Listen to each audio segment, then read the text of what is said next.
আমি এই সংসদে বলতে চাই, আমি দুর্নীতির অন্তর্ভুক্ত হব না। আপনাদেরকে চ্যালেঞ্জ করে বলে গেলাম, এখানে যদি কোনো ব্যক্তি আমার নামে একটি টাকা করে দিয়ে প্রমাণ দিতে পারে, আমি নতজানু হয়ে এই সংসদ থেকে পদত্যাগ করব। 1984 সাল থেকে আমার ছাত্র দলের মাধ্যমে ঢাকা বিশ্ববিদ্যালয়ের রাজনীতি শুরু। আপনি দেখেছেন ঢাকা বিশ্ববিদ্যালয় আন্দোলনের সূতিকাগার। বাংলাদেশের যত আন্দোলন হয়েছে 1952 সাল থেকে শুরু করে সমস্ত কিছুর আন্দোলনের সূতিকাগার ছিল ঢাকা বিশ্ববিদ্যালয়। 90 স্বৈরাচার আন্দোলন, 9 বছর স্বৈরাচার এরশাদের বিরুদ্ধে আন্দোলন থেকে শুরু করে ঢাকা বিশ্ববিদ্যালয় রক্তস্নাত সে বিশ্ববিদ্যালয় চত্বরকে রক্তে রঞ্জিত ছিল। আমার পাশাপাশি যারা আমরা রাজনীতি করেছি, জাতীয়তাবাদী ছাত্রদল করেছি, আমি দেখেছি আমার পাশের লাশ, আমি দেখেছি সেই রক্তস্নাত ঢাকা বিশ্ববিদ্যালয়, তার মাধ্যমেই বেড়ে ওঠা আজকের রবিউল লাবলু।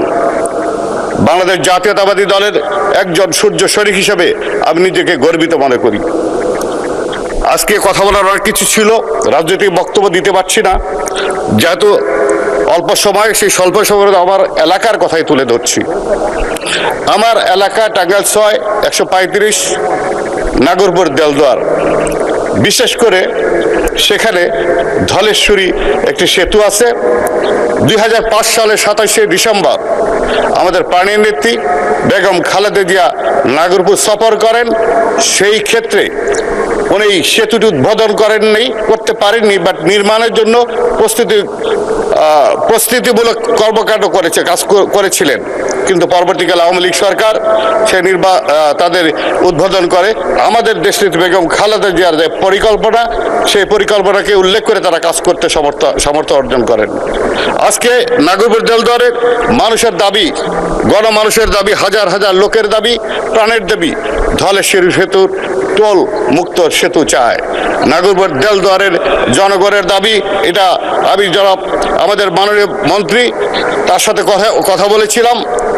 তো আপনার মাধ্যমে মাননীয় মন্ত্রী মহোদয়কে বলতে চাই, যে আমাদের এই ধলেশ্বরী সেতুর টোল মুক্ত করা হোক। আমি পাশাপাশি আরেকটি বলতে চাই, টাঙ্গাইলে 8টি আসন, নাগরপুর দেলদুয়ার টাঙ্গাইল 6, এখানে কোনো পৌরসভা নেই। আমি আপনার মাধ্যমে এই সংসদে বলতে চাই, মানুষের দাবি এই জন্যই পূরণ করতে হবে। মানুষের মূল্যবান ভোটের মাধ্যমে আমরা নির্বাচিত হয়েছি, আমরা বারবার সরকার গঠন করি। তাই আপনাদের এই সংসদে, মহান সংসদে বলতে চাই, জনগণের দাবি যেন এখানে অত্যুক্ত না থাকে। জনগণের দাবিকে পূরণ করার লক্ষ্য নিয়ে আমাদের রাজনীতি। আজকে 2026 সালের 13 জাতীয় সংসদ নির্বাচনে আমাকে যারা ভোট দিয়েছেন, ধানের শীষে ভোট দিয়েছেন, আমি একজন কর্মী, আমি এই দলের একজন কর্মী হিসাবে নিজেকে গর্বিত অনুভব করি। জনাব তারেক রহমানকে, বর্তমান প্রধানমন্ত্রী, তাকে আমার হৃদয় থেকে মোবারকবাদ জানাই। তিনি আমাকে নমিনেশন দিয়েছিলেন, কিন্তু ইশারা সেই মহান রাব্বুল আলামিনের, তার ইশারায় সবকিছু আজ কথা বলছি, সেটা তার ইশারা। তার ইশারা ছাড়া কখনোই কোনো কাজ সম্পন্ন করতে পারি না। আমার আদর্শ মহানবী সাল্লাল্লাহু আলাইহি সাল্লাম, যার উম্মত আমি, তার উম্মতের আদর্শ নিয়ে আমি বাকি জীবন রাজনীতি থেকে শুরু করে সমাজনীতি সর্বত্র। আপনার সময় 1 মিনিট বৃদ্ধি করা হলো, ধন্যবাদ। আমি সুন্নতি কায়দায় জীবনকে পরিচালিত করে এই রাজনীতি, সমাজনীতি, সৌহার্দ্য, সততা, সমস্ত কিছুই ইমানি আকীদায় আমার বাকি জীবন পরিচালনা করতে চাই। আমি এই সংসদে বলতে চাই, আমি দুর্নীতির অন্তর্ভুক্ত হব না। আপনাদেরকে চ্যালেঞ্জ করে বলে গেলাম, এখানে যদি কোনো ব্যক্তি আমার নামে একটি টাকা করে দিয়ে প্রমাণ দিতে পারে, আমি নতজানু হয়ে এই সংসদ থেকে পদত্যাগ করব। আমি নবীজির সুন্নাহর আলোকে আমার বাকি জীবন চালাইতে চাই। জীবনে রাজনীতি করতে গিয়ে হয়তো অন্যায় করেছি, প্রতিবাদ করেছি, প্রতিরোধ করেছি, তার জন্য মহান রাব্বুল আলামিনের কাছে ক্ষমা চাই। আল্লাহ রাব্বুল আলামিন আমাকে নিয়ম এবং নীতির মাধ্যমে এই নাগরপুর দেলদুয়ারে যে দায়িত্ব জনাব তারেক রহমান আমাকে দিয়েছেন, তার নীতিমালা সৈয়দ জিয়ার আদর্শের সততার আলোকে বেগম খালেদা জিয়ার সেই ত্যাগ এবং তিথি। জি, অসংখ্য ধন্যবাদ মাননীয় সদস্য। আমি চিন্তা করেছিলাম যে এত বড় খবরের পরে বিরোধী দল থেকে কিছু মিষ্টি খাওয়াই দিব, কিন্তু এখানে এসে বাধাগ্রস্ত হয়ে গেছি, পারলাম না, একটা ধাক্কা খাইলাম। মাননীয় স্পিকার, আপনাকে ধন্যবাদ। প্রত্যেক উপজেলা পরিষদের দোতলায় অ্যাটাচ বাথরুম সহ আসবাবপত্র সহ মাননীয় সংসদ সদস্য মন্ত্রীদের বসবার জন্য একটি রুম প্রস্তুত করে দেওয়ার জন্য আজকেই আমরা জিও ইস্যু করেছি, ইউনোদের নামে আদেশ দিয়েছি এবং অচিরেই নতুন ভবনে এবং পুরাতন ভবনে যেখানে যে অবস্থায় আছে সেখানেই এই কক্ষর নামটি হবে পরিদর্শন কক্ষ। আমি সবসময় হচ্ছে বিভিন্ন মানে বিরোধিতার জন্য দাঁড়াই। আজকে থ্যাংক ইউ জানাচ্ছি যে আজকে এই ধরনের একটা সিদ্ধান্ত নিয়েছেন। আমার এই অপোজিশন থেকে আপনাদের সবাইকে থ্যাংক ইউ জানাচ্ছি যে একটা বসার অন্তত জায়গা হয়েছে। আমরা লজ্জায় একটা কথা বলি না, এখন এই পার্লামেন্টের সেকেন্ড মোস্ট জুনিয়র হিসাবে একটা কথা বলছি মানে আপনাদেরকে, সেটা হচ্ছে যে আমাদের একটা ইউনো মহোদয়ের একটা গাড়ি থাকে, উপজেলা চেয়ারম্যানের একটা গাড়ি থাকে, আমরা ভাড়ায় গাড়ি চালাইতে হয়। আমাদেরকে যদি আমরা লজ্জায় এটা বলতে পারি না, আমরা এটা লজ্জায় কোথাও বলতে পারি না। এখন আমাদেরকে যদি একটা বসার ব্যবস্থা করে দিছে, এখন মানুষের কাছে যাওয়ার জন্য যদি একটা গাড়ির ব্যবস্থা করে দেয়, তাইলে আমাদের জন্য একটু সুবিধা হয়, মানুষের কাছে একটু যাইতে পারি। মাননীয় স্বরাষ্ট্রমন্ত্রী কিছু বলতে চান? স্পিকার, স্পিকার আপনাকে ধন্যবাদ। আজকে এমপিদের প্রাপ্তির পরে অপ্রাপ্তির খবরটা বলতে চাচ্ছিলাম না। আমাদের মাননীয় প্রধানমন্ত্রী যেদিন সংসদ নেতা নির্বাচিত হয়েছেন, আমাদের পার্লামেন্টারি পার্টি মিটিংয়ে প্রথমেই দুইটা অনুশাসন দিয়েছেন যে আমরা এমপিরা এই নতুন পার্লামেন্টে জনপ্রতিনিধি অনুযায়ী আলাদা কোনো সুযোগ সুবিধা নেব না। সেই হিসাবে তিনি অনুশাসন দিয়েছেন। একটা আইন আছে, এটা সংসদ বিষয়ক মন্ত্রণালয়ের অধীনে সংসদ সচিবালয় থেকেই লিড করবে।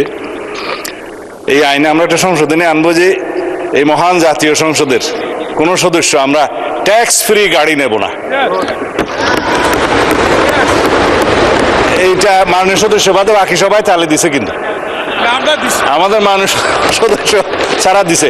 তবে সংসদ সদস্যগণ নয়, শুধু বাংলাদেশের এই সরকারের সমস্ত মন্ত্রী, সরকারি কর্মকর্তা যারা গাড়ি পায়, তেল পায়, সেটা আমরা ক্যাবিনেটে একটা ডিসিশন নিই। ইতিপূর্বে আপনারা নিশ্চয়ই নিউজ পেপারে দেখেছেন, এই ক্রাইসিসের সময় শতকরা 30% তেলের বরাদ্দ আমরা কমিয়ে দিয়েছি এবং কৃচ্ছ্রতা সাধনের উদ্দেশ্যে সরকারি কর্মকর্তাদের আপাতত লোন সুবিধা যেগুলো আছে সেটাও কাটিল করা হয়েছে ফর দি টাইম বিং।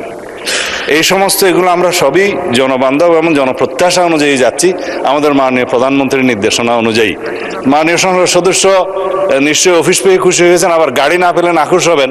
তো সেই জন্য কিভাবে কি করা যায় সংসদ সদস্যদের যানবাহনের ব্যবস্থা, সেটা আলাদাভাবে আলাপ আলোচনা করে সরকারি দল বিরোধী দল একটা বিহিত ব্যবস্থা করার জন্য আমি মাননীয় প্রধানমন্ত্রীকে অনুরোধ জানাচ্ছি। ধন্যবাদ মাননীয় স্পিকার। মাননীয় বিরোধী দলের নেতা বলুন। আমি আজকে ধন্যবাদ দিতে দাঁড়ালাম, কারণ বিরোধী দলেরই একজন সদস্য তিনি এই দাবিটা সামনে এনেছিলেন। ট্রেজারি বেঞ্চ থেকে এটাকে কগনিজেন্সে নিয়ে বাস্তবায়নের উদ্যোগ নেওয়ার জন্য আমি ধন্যবাদ জানাই। তবে একটা কথা আছে যে ছোটদেরকে কখনো না বলতে নাই, তাদের আবদারে সবসময় হা বলতে হয়। হাসনাত আব্দুল্লাহ বলে ফেলেছে, সাথে সাথে না না বললে আমি বেশি খুশি হইতাম। আমি চিন্তা করেছিলাম যে এত বড় খবরের পরে বিরোধী দল থেকে কিছু মিষ্টি খাওয়াই দিব, কিন্তু এখানে এসে বাধাগ্রস্ত হয়ে গেছি, পারলাম না, একটা ধাক্কা খাইলাম। মাননীয় স্পিকার, আপনাকে ধন্যবাদ। গত 18 মার্চে আরামে ছিলেন, সেই আরাম এখন আর হচ্ছে না। এই কারণে আমাদের অনেক সমস্যা হয়ে যাচ্ছে মাননীয় স্পিকার। আজকে এই মহান সংসদে সৌভাগ্য অর্জন করেছি, প্রথমবারের মতো দাঁড়ানোর সৌভাগ্য অর্জন করেছি। প্রথমেই মহান আল্লাহ রাব্বুল আলামিনের কাছে শুকরিয়া আদায় করছি এবং আমার নির্বাচনী এলাকা বরিশাল 4 মেহেন্দিগঞ্জ হিজলা এবং কাজিরহাটের জনগণের প্রতি কৃতজ্ঞতা এবং সম্মান প্রদর্শন করছি, যারা ভোট দিয়ে আজকে আমাকে এখানে দাঁড়ানোর সুযোগ করে দিয়েছেন। মাননীয় স্পিকার, আমি গভীর শ্রদ্ধার সাথে স্মরণ করছি শহীদ রাষ্ট্রপতি জিয়াউর রহমানকে, যাকে আমি কোনোদিন চোখে দেখিনি কিংবা দেখার সৌভাগ্য হয়নি, কিন্তু আমাদের আলোচনার মাধ্যমে বই পড়ে যার সম্পর্কে বিস্তারিত শুনেছি, যিনি মহান স্বাধীনতার ঘোষণা দিয়েছিলেন, রণাঙ্গনে যুদ্ধ করেছেন, বাংলাদেশের স্বাধীনতা ছিনিয়ে এনেছিলেন, পরবর্তীতে বহুদলীয় গণতন্ত্র প্রবর্তন করেছিলেন, সংবিধানে বিসমিল্লাহির রহমানির রহিম প্রবর্তন করেছিলেন এবং বহুদলীয় গণতন্ত্রের প্রবর্তনের মাধ্যমে উনি শেখ মুজিব নিহত হওয়ার পরে শেখ হাসিনাকে যেমন বাংলাদেশে প্রত্যাবর্তনের সুযোগ করে দিয়েছিলেন, ঠিক একইভাবে স্বাধীনতা যুদ্ধে বিজয়ের পরে বাংলাদেশ জামাত ইসলামী যখন বাংলাদেশ থেকে পালিয়ে পাকিস্তানে চলে গিয়েছিলেন, তাদের সেই নেতা গোলাম আজমকেও বাংলাদেশে প্রত্যাবর্তনের সুযোগ করে দিয়েছিলেন। মাননীয় স্পিকার, আমি গভীর শ্রদ্ধার সাথে স্মরণ করছি আমাদের দেশনেত্রী বেগম খালেদা জিয়াকে, যিনি বাংলাদেশের গণতন্ত্র প্রতিষ্ঠার আন্দোলনে আপসহীনভাবে নেতৃত্ব দিয়েছিলেন, আমাদের নেতা ছিলেন, আমাদের মা ছিলেন, আমাদের শিক্ষক ছিলেন। আমরা তার কাছ থেকে যে যতটুকু শিখেছি, সেই শিক্ষাটুকু যদি আমরা কাজে লাগাতে পারি, তাহলে বাকি জীবন আমরা রাজনৈতিকভাবে সফলভাবে কাটাতে পারবো বলে আমি ব্যক্তিগতভাবে বিশ্বাস করি।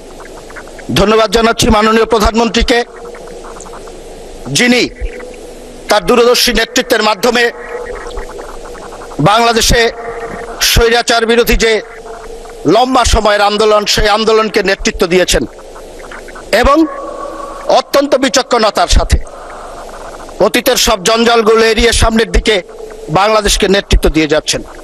আমি কৃতজ্ঞতা প্রকাশ করছি এবং গভীর শ্রদ্ধার সাথে স্মরণ করছি ৭১-এর মুক্তিযুদ্ধের বীর শহীদদেরকে এবং জুলাই আন্দোলনের যারা শহীদ হয়েছেন, যারা জুলাই আন্দোলনে আহত হয়েছেন, যারা পঙ্গুত্ব বরণ করেছেন এবং যারা জুলাই যুদ্ধে অংশগ্রহণ করেছেন, তাদের সবার প্রতি আমি শ্রদ্ধা জানাচ্ছি। মাননীয় স্পিকার, আমরা নতুন সংসদে এসেছি, আমাদের অনেক সদস্যই নতুন করে সংসদে এসেছেন। আমরা হয়তোবা দু একটি ভুল কথা বলতে পারি, আপনি ক্ষমা সুন্দর দৃষ্টিতে দেখবেন। প্রথম দিকে ঠিকই ছিল, কয়েকদিন যাবৎ খুব একটা অস্থিরতা লক্ষ্য করছি আমাদের মাননীয় বিরোধী দলের সদস্যদের মধ্যে। আমি খোঁজার চেষ্টা করেছি যে কি কারণে এই অস্থিরতা। আমি একটি জিনিস খুঁজে পেয়েছি, অস্থিরতার কারণটি হলো 111-এর যে তত্ত্বাবধায়ক সরকার ছিল, সেই সরকারটি সবাই জানেন সেনা সমর্থিত তত্ত্বাবধায়ক সরকার বলা হতো। আর গত 18 মাস যে সরকারটি ছিল, সেই সরকারটিকে কিন্তু এই যে আমাদের আজকের যারা বিরোধী দলীয় নেতৃবৃন্দ আছে, সেই জামাত ইসলাম এবং এনসিপি সমর্থিত সরকার হিসাবে সবাই সেই সরকারটিকে অবহিত করেছে। আজকে মাননীয় স্পিকার, আমি আপনার প্রোটেকশন চাচ্ছি। আজকে কথা বলতে দিতে হবে। মাননীয় স্পিকার, কথা বলতে দিতে হবে। মাননীয় সদস্যবৃন্দ, মাননীয় স্পিকার, মাননীয় সদস্যবৃন্দ, অর্ডার ইন দি হাউস। কথাটি বললাম এই কারণে করবেন না, বক্তব্য গত যে 18 মাস, মাননীয় স্পিকার, গত 18 মাস যে আরামে ছিলেন, সেই আরাম এখন আর হচ্ছে না। এই কারণে আমাদের অনেক সমস্যা হয়ে যাচ্ছে মাননীয় স্পিকার। কারণ আমি প্রমাণ দিয়ে দেখাতে পারবো বৈষম্য বিরোধী ছাত্র আন্দোলনের একজন নেতা, তার বক্তব্য আছে, সে একজনের সাথে গল্প করছে, বলছে যেইভাবে আমরা কাটিয়েছি, মঞ্চে আছে প্রধান উপদেষ্টার বাসায় ঢুকে গিয়েছি, মঞ্চে আছে তার বেডরুমে ঢুকে গিয়েছি, মঞ্চে আছে সচিবের রুমে ঢুকে গিয়েছি, এখন তো আর সেই সুবিধা পাওয়া যাচ্ছে না মাননীয় স্পিকার। সমস্যাটা মাননীয় স্পিকার এই জন্যই। আমি একটি কথা বলতে চাই আরেকটি বিষয়ে। জুলাই আন্দোলন নিয়ে কথা হয়েছে, এখানে আমি অন্ততপক্ষে 3 জন সংসদ সদস্য বক্তব্য দিয়েছেন, রেকর্ড আছে আপনার কাছে। একজন বলেছে 844 জন শহীদ হয়েছেন, একজন বলেছে 1000-এর উপরে শহীদ হয়েছেন, একজন বলেছেন 1400 শহীদ হয়েছে। মাননীয় স্পিকার, আমি যতটুকু পড়াশোনা করে দেখেছি, স্বাস্থ্য মন্ত্রণালয় বিভিন্ন হসপিটালের সূত্রে পাওয়া তথ্যের ভিত্তিতে প্রথমে বলেছিল 1400 অধিক শহীদ হয়েছে, এবং এটা জাতিসংঘের সংস্থা বলার চেষ্টা করেছেন। পরবর্তীতে মুক্তিযোদ্ধা মন্ত্রণালয় একটি গেজেট প্রকাশ করেছেন, সেই গেজেটটিতে অতীতের গেজেট বাতিল করে 844 জনের একটি চূড়ান্ত তালিকা প্রকাশ করেছে। এখন সমস্যাটার জায়গা কোন জায়গাটায়? আমি একটি কথা আপনাদেরকে বলতে চাই, একটি উদ্ধৃতি দিয়েই বলতে চাই। আমার মাননীয় বিরোধী দলের নেতা, আমি ওনাকে খুবই পছন্দ করি, খুব সুন্দর কথা বলেন, আদবের সাথে কথা বলেন, ওনার অঙ্গভঙ্গি, ভাষা ব্যবহারের যে বিষয়টি সেটি অনুকরণ করার মতো। আমার সাথে যতদিন দেখা হয়েছে লবিতে, আমি ওনাকে সালাম দিয়েছেন, আমাকে হয়তো উনি ব্যক্তিগতভাবে চেনেন না, বাট আমি ওনাকে খুবই পছন্দ করি। কিন্তু গত 14 এপ্রিল 2026 তারিখে একটি অনুষ্ঠানে উনি বলেছেন, আমি তাকে দোষারোপ করছি না, আমি যা জানার জন্য মাননীয় স্পিকার আপনার মাধ্যমে। মাননীয় সদস্য, আপনাকে আরো 2 মিনিট দেওয়া হলো, 2 মিনিটের মধ্যে সাম আপ করেন। মাননীয় স্পিকার, আর একটু বাড়িয়ে দেওয়া হোক। সময় তো দেয় আপনাদের হুইপরা, বাড়ানো কমানো সব মাননীয় তাদের স্পিকার, হাতে। উনি বলেছেন প্রোগ্রামটিতে, আমি পত্রিকার রিপোর্ট দেখে বলছি, আমি দেখাতে পারবো, 14 এপ্রিল 2026 1400 শহীদে 1200 শহীদের বাসায় যাওয়ার সৌভাগ্য আমার হয়েছে। এখন মাননীয় স্পিকার, সরকারি গেজেট 844 জনের, উনি 1400-র মধ্যে 1200-র বাসায় কিভাবে গেল, এটা তো আমি বুঝতে পারতেছি। এখন আমরা সংখ্যাটা জানতে চাই। উনি যদি যেয়ে থাকেন কোনো আপত্তি নেই, আলহামদুলিল্লাহ, কিন্তু আমরা প্রকৃত সংখ্যাটা জানতে চাই। আজকে জুলাই আন্দোলন হয়েছে 1 বছর 2 বছর হয় নাই, এখনই স্মৃতির বিস্মৃতিতে অনেক কিছু হারিয়ে যদি যায়, 10 বছর 20 বছর পরে এই ইতিহাস বিকৃতি কোথায় গিয়ে পৌঁছবে? মুক্তিযুদ্ধকে নিয়ে যে ধরনের একটি ব্যবসা, এই মুক্তিযুদ্ধের চেতনা নিয়ে যে ব্যবসা আমরা দেখেছি গত 54 বছর, আমরা চাই না এই প্রজন্মের যারা আছি এই জুলাইকে কেন্দ্র করে নতুন করে ব্যবসা শুরু হবে। এই ব্যবসা বন্ধ করার জন্য প্রকৃত ইতিহাস, কতজন শহীদ হয়েছে, তাদের রাজনৈতিক পরিচয় কি আমরা জানতে চাই। আমরা তো রাজনৈতিক পরিচয়ের কথা বলেছি, এবং উনি আরেকটি কথা বলেছেন, আমার মাননীয় বিরোধী দলীয় নেতা, শহীদরা সবাই শিক্ষিত ছাত্র বা রাজনীতিবিদ নয়, তারা খেটে খাওয়া মানুষ, সাধারণ মানুষ, ভালো কথা। কিন্তু এই শহীদদের একটি বড় অংশ আমরা সবার অবদানকে স্বীকার করি, কিন্তু এই শহীদদের বড় অংশ তো রাজনীতিবিদদের আহ্বানে এখানে শরিক হয়েছেন।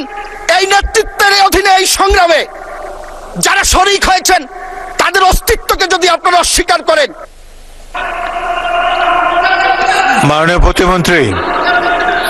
মাননীয় প্রতিমন্ত্রী 2 মিনিটে শেষ করেন এবার, ফাইনালি ক্লোজ। থ্যাংক ইউ মাননীয় স্পিকার। তাদের অস্তিত্বকে যদি আমরা অস্বীকার করি, তাহলে শহীদদের উপরে এবং যারা আহত হয়েছেন তাদের উপরে আমার মনে হয় একটু অবিচার হয়ে যাবে। সর্বশেষ 2 মিনিটে একটি কথা বলবো মাননীয় স্পিকার, সেটি হলো বাক স্বাধীনতা কিংবা মত প্রকাশের স্বাধীনতা সবার আছে। এটার জন্যই তো আমরা লড়াই করেছিলাম, জীবন দিয়েছিলাম। সৌভাগ্যক্রমে গত 17 বছর প্রত্যেকটি লড়াইয়ের অগ্র সৈনিক হিসাবে আমরা কিন্তু ছিলাম মাননীয় স্পিকার। আজকে বিরোধী দলের টেবিলে যারা বসে আছেন, এখানে সাধারণ সম্পাদক সাহেব নেই, অনেকের সাথেই এক বিছানায় ঘুমানোর সৌভাগ্য হয়েছে জেলখানায়। তো সেই জন্য বলতে চাই, আমরা বাক স্বাধীনতায় বিশ্বাস করি। আপনি সরকারের সমালোচনা করবেন, সরকার ভুল করলে বলবেন, সমালোচনা করবেন, কার্টুন করবেন, কিন্তু আমার নেত্রী মারা গেছেন, তাকে উদ্দেশ্য করে যদি আপনাদের কর্মীরা কোনো অশালীন বক্তব্য দেয়, আবার প্রধানমন্ত্রী আছেন, তার অবশ্যই সমালোচনা করা যাবে, সেটি নিয়মের মধ্যে করেন। ব্যক্তিগতভাবে পারিবারিকভাবে আমাদের পরিবারের সদস্যদের বিরুদ্ধে যদি এইভাবে কুচ্ছারটনা করা হয়, সেটি কিন্তু আমাদের জন্য দুঃখজনক। এবং একটি কথা বলবো, সেটি হলো যারা এই কুচ্ছারটনা করেছে, আপনারা এখানে অনেক সুন্দর সুন্দর কথা বলবেন, আমরাও শুনতে চাই, আমরাও কাজ করতে চাই আপনাদের সাথে, কিন্তু যারা কুচ্ছারটনা করেছেন আমরা তো দেখলাম আপনারা তাদেরকে পুরস্কৃত করেছেন। যিনি কুচ্ছারটনা করেছেন, অশ্লীল মন্তব্য করেছেন, তার পরিবারের সদস্যকে আপনারা সংসদ সদস্য করেছেন। কি প্রমাণ করতে চান আপনারা? কি দেখাতে চান আপনারা? আমরা এখনো বলবো, একসাথে কাজ করতে চাই, আপনাদের সাথে কাজ করতে চাই। যে স্বপ্ন নিয়ে 24 জুলাই অভ্যুত্থান হয়েছে, সেই অভ্যুত্থানের চেতনাকে বুকে ধারণ করে আপনাদের সাথে সরকারি দল এবং বিরোধী দল একসাথে কাজ করতে চাই। ধন্যবাদ মাননীয় প্রতিমন্ত্রী। তবে সবচেয়ে বড় অবদান বাংলাদেশের আপামর জনগণ রেখেছে, তরুণরা রেখেছে। নেতৃত্বর জায়গা থেকে আজকে যিনি এই সংসদে উপস্থিত আছেন, আমাদের মাননীয় প্রধানমন্ত্রী এবং সংসদ নেতা, নেতৃত্বর জায়গা থেকে সবচেয়ে বড় অবদান উনি রেখেছেন। কিন্তু আজকে এই পার্লামেন্টে, এই মহান সংসদে যারা আছেন, আমার মনে এখানে এমন কেউ নেই যে বড়ভাবে এই কৃতিত্বের অধিকারী না। আগামী দিনগুলোতে মাননীয় স্পিকার, আপনার মাধ্যমে আমি সবার প্রতি আবেদন জানাতে চাই যে জুলাই গণ অভ্যুত্থান, গণতন্ত্রকে ভালোবাসা, এই ধরনের আলোচনা যখন হয় তখন যেন সবাইকে ক্রেডিট দিয়ে এই আলোচনাগুলো হয়। এই আলোচনাগুলো এই জায়গাটার অধিকারী বা এই ক্রেডিটের অধিকারী এককভাবে কেউ না, আমরা সকলে। দ্বিতীয়ত আলোচনা আনতে চাই জুলাই সনদ নিয়ে। যেহেতু আমাদের অনেক আলোচনা চলছে, জুলাই সনদের দুটো আঙ্গিক আছে, লিগ্যাল ম্যান্ডেট আর মোরাল ম্যান্ডেট। লিগ্যাল ম্যান্ডেট নিয়ে ট্রেজারি বেঞ্চ থেকে আমাদের পক্ষ থেকে অনেক আলোচনা এসেছে। মোরাল ম্যান্ডেটটা জনগণ নির্বাচনের মাধ্যমে পরিষ্কার করে দিয়েছে।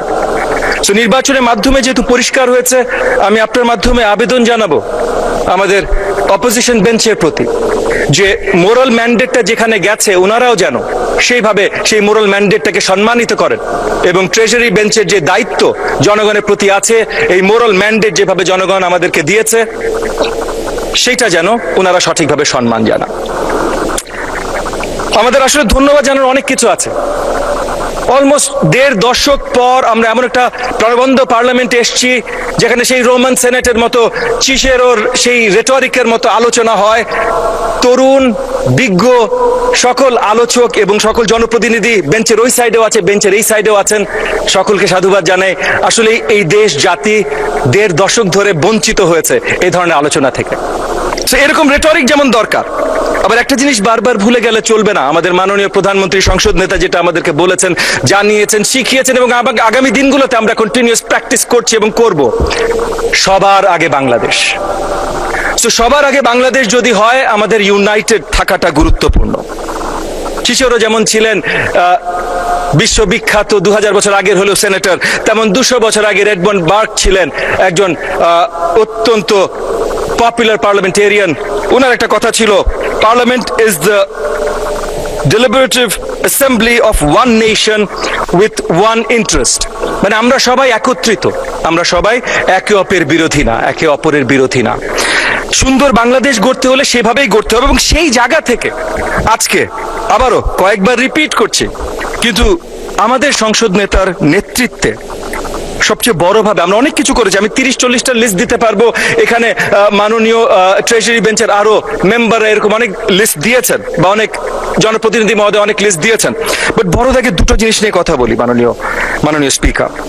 এক হলো 2 দশক পর এই নেতৃত্বে আমরা একটা পার্লামেন্ট পেয়েছি, একটা নির্বাচন পেয়েছি। এটার জন্য এবং এই পার্লামেন্টের আসার মাধ্যমে আমরা ডেমোক্রেটিক প্র্যাকটিস শুরু করেছি। এটার জন্য আসলেই একটা ধন্যবাদ প্রয়োজন আমাদের মাননীয় সংসদ নেতা এবং আমাদের মাননীয় প্রধানমন্ত্রীকে। দ্বিতীয়ত, এবং হয়তো আরো গুরুত্বপূর্ণ, কারণ নির্বাচন মানেই শুধু ডেমোক্রেসি না, ডেমোক্রেসি মানে অ্যাকাউন্টেবিলিটি, জনগণের কাছে জবাবদিহিতা। এবং এই জনগণের কাছে জবাবদিহিতার জায়গা থেকে বাংলাদেশি সরকার ব্যবস্থায় প্রথমবার আমাদের সংসদ নেতা মাননীয় প্রধানমন্ত্রী শুরু করেছেন 180 দিনের প্ল্যান, উনি জনগণের জন্য দিয়ে দিয়েছেন। তো এই সরকার 180 দিনে কি করবে, কিভাবে করবে, এটা সবার কাছে পরিষ্কার থাকে। জবাবদিহিতার এর থেকে বড় কোনো উদাহরণ অন্য কোনো দেশেও যদি বিরোধী দলীয় বেঞ্চ থেকে আমাকে জানাতে পারেন, আমি তাদেরকে স্যালুট জানাবো। তবে সবচেয়ে বড় স্যালুট জানাবো আমাদের সকলকে, কারণ আমরা ওই জায়গায় আসতে পেরেছি যে 2 দশক ধরে গণতন্ত্রের বাইরে থেকে আমরা এমন গণতন্ত্রে এসেছি যে পরিষ্কার জবাবদিহিতার অধীনে আমরা চলে এসেছি। প্রথম মুভটা যেটা আমাদের সংসদ নেতা মাননীয় প্রধানমন্ত্রী ওথ নেওয়ার পর করেছিলেন হলো ভিভিআইপি, মানে এই সংসদে যারা বসেন, ট্রেজারি বেঞ্চে যারা বসেন, তাদের অস্টেরিটি মেজার্স। জমি পাওয়া যাবে না, গাড়ি পাওয়া যাবে না, আপনি গাড়ি ইম্পোর্ট করতে পারবেন না ট্যাক্স ফ্রি। তো সেই জায়গা থেকে আমরা মাননীয় প্রধানমন্ত্রী আমাদের সংসদ নেতা নতুন দৃষ্টান্ত সৃষ্টি করছেন। 2 মাসের ভেতর আমরা যত কিছু আমাদের অর্জন আছে, আমাদের পরিবারগুলোর জন্য, দুস্থ পরিবারগুলোর জন্য নারী এম্পাওয়ারমেন্টে ফ্যামিলি কার্ড 36,000-এর বেশি ইতিমধ্যে বিতরণ হয়েছে। কৃষক কার্ড, আমি লম্বা লিস্ট করবো না, আমার সময় কম আছে, যদিও আমি আশা রাখবো মাননীয় স্পিকার আপনি আমাকে সময় একটু বৃদ্ধি করে দেবেন। তবে যেই জায়গায় আমি আছি, শিক্ষাঙ্গনের দায়িত্বে, প্রাথমিক শিক্ষার দায়িত্বে, প্রাথমিক শিক্ষা যেন আগামী দিনে বাংলাদেশকে অনুকরণ করার মতো হয়, বাংলাদেশকে যেন অন্য কাউকে অনুকরণ করতে না হয়, সেই ব্যবস্থা শুরু করিয়েছেন আমাদের সংসদ নেতা মাননীয় প্রধানমন্ত্রী। প্রথমত আমরা একটা ভিশনের মধ্যে এসেছি যে এডুকেশনের প্রত্যেকটা পর্যায়ে আমাদের career orientation and skill orientation থাকবে, যেন আগামী দিনগুলোতে আমাদের কোনো শিক্ষার্থী চাকরির জন্য এই দিক ওই দিক, এই দরজা না ঘুরে, তাদের জন্য যেন চাকরি তৈরি থাকে, সেটা দেশে হোক আর দেশের বাইরে হোক। প্রাথমিক বিদ্যার জন্য লার্নিং উইথ প্লে, এটা বাস্তবায়ন করতে যাচ্ছি আমরা, যেন আমাদের বাচ্চারা, শিশুরা 4 to 10, 4 থেকে 10 বয়সী শিশুরা, তারা যেন খেলতে খেলতে, গল্প বলা, গল্প শোনার মাধ্যমে তারা শিক্ষা গ্রহণ করতে পারে, এবং তারা যেন ক্লাসরুমে আসে, এই আশাটা যেন আমরা নিশ্চিত করতে পারি এই 2 কোটি 4 to 10 শিক্ষার্থীদের। তার জন্য যত ধরনের ইনসেন্টিভাইজ করা যায়, টেক্সট বুক আমরা আগে থেকে দিচ্ছিলাম, কিন্তু এখন প্রত্যেকটা স্টুডেন্টকে, শিক্ষার্থীকে মিড ডে মিল বলছি আমরা এটাকে, সুন্দর খাবার তাদেরকে পরিবেশন করা, তাদেরকে প্রত্যেকটা শিক্ষার্থীকে ফ্রি ইউনিফর্ম দেয়া, বছরে একবার জুতো দেয়া, ব্যাগ দেয়া, যা যা কিছু করা যেতে পারে উৎসাহিত করবার জন্য। মাননীয় প্রতিমন্ত্রী, আপনাকে আর 2 মিনিট দেওয়া হলো, 2 মিনিটে সাম আপ করুন। জি, অসংখ্য ধন্যবাদ মাননীয় স্পিকার। যা যা কিছু করা যেতে পারে পরিবারদেরকে, শিক্ষার্থীদেরকে উৎসাহিত করবার জন্য, তারা যেন স্কুলে আসে, সবকিছু এই সরকার ব্যবস্থা করার কাজ শুরু করেছে ইতিমধ্যে। একই সাথে আমাদের শিক্ষার্থীরা যেন ক্লাসরুমে থাকে, মানে ক্লাসরুম আওয়ার্সটা 900 ঘন্টা ক্লাসরুম আওয়ার্স বছরে দেবার কথা, সেটা যেইভাবে নিশ্চিত করা যেতে পারে শক্তভাবে সেগুলোর কাজ আমরা করছি। সো খেলার মাধ্যমে পড়াশোনা, কালচারাল অ্যাক্টিভিটিস যেন তাদের পড়াশোনার মাধ্যমে আসে।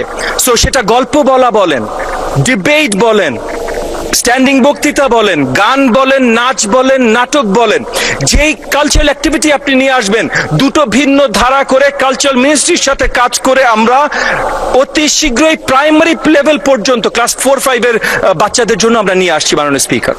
এডিশনালি আপনি শুনে খুশি হবেন, শিক্ষাঙ্গনকে আমরা খেলা কেন্দ্রিক করছি। Not just learning with play, not just শেখাটাই খেলার মাধ্যমে শিখবে, বাট অ্যাকচুয়াল ক্রীড়া যেন শিক্ষাঙ্গনে সঠিকভাবে পৌঁছে যায়। 7টা প্রপার খেলা আমরা ক্লাস 4-5 থেকে ইন্ট্রোডিউস করছি, যেটা সকল কাছে পৌঁছে যাবে। কালচার বলেছি, টিচারদেরকে স্পেশালি ট্রেন করা, তারা যেন এই যে নতুন যে curriculum, learning with play curriculum, এটার সাথে তারা ব্যবহৃত হতে পারে, সেগুলোর বিস্তার ব্যবস্থা আমরা করা শুরু করেছি। এবং টেকনোলজি, কারণ বিশ্ব এগিয়ে গেলে আমরা পিছিয়ে থাকতে পারি না। আমাদের ম্যানিফেস্টোতে ছিল, নির্বাচনী ম্যানিফেস্টোতে ছিল one teacher one tap policy, interactive classroom, এই সবগুলো বাস্তবায়ন করার কাজ আমরা শুরু করেছি। স্কলারশিপ দিচ্ছি, লোন দিচ্ছি, অনেক কিছু দিচ্ছি। সো এই দিকে আমি একদম শেষ করছি।